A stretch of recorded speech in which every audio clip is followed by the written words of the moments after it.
It's never a dull moment in the Middle East. Joining us now with more on the recent developments in the region is Joe Truzman, Senior Research Analyst at the Foundation for Defense of Democracies and editor of the Long War Journal. Joe, always a pleasure having you on. Thank you for having me.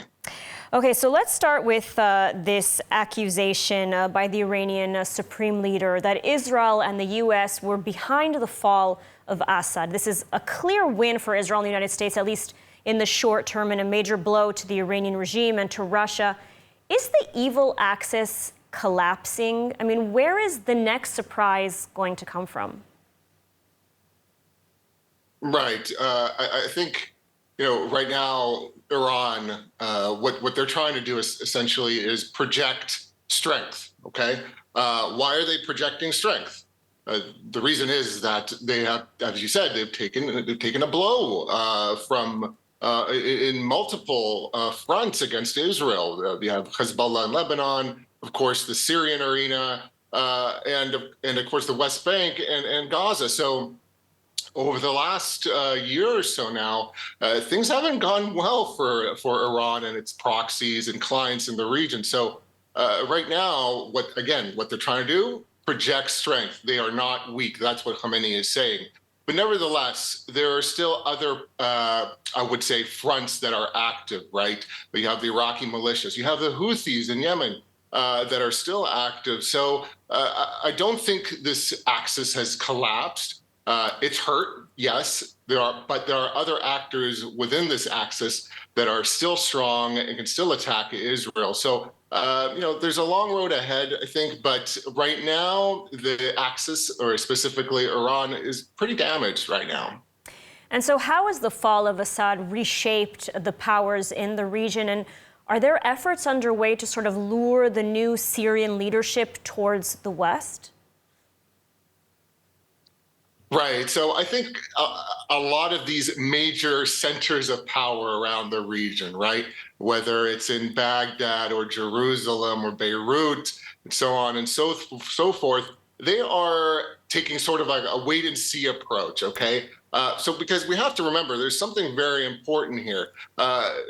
Assad's regime fell to the hands of by the hands of jihadist groups. OK. And this is significant. These jihadist groups have used to have ties to Al-Qaeda, and some still do. So this is very worrying, especially for Israel.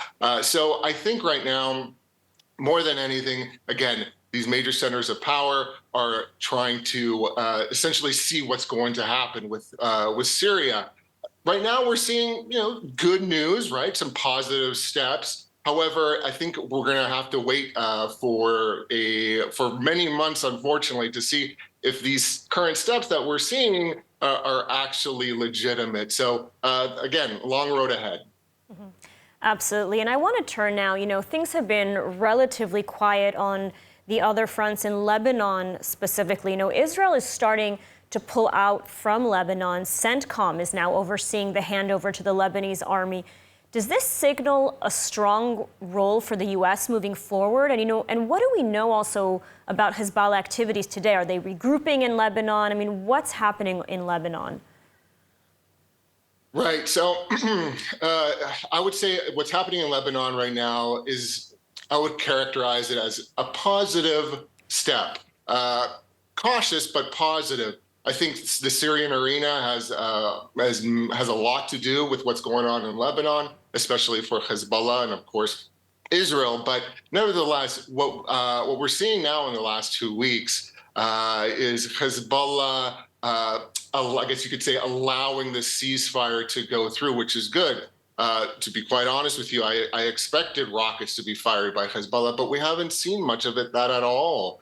But nevertheless, we're seeing now the U.S. go in or taking a more proactive role, which, again, another good sign. So I do expect southern Lebanon, the ceasefire, at least in southern Lebanon with Hezbollah, to last. But let's not kid ourselves. Hezbollah is going to regenerate. They're going to recuperate their losses.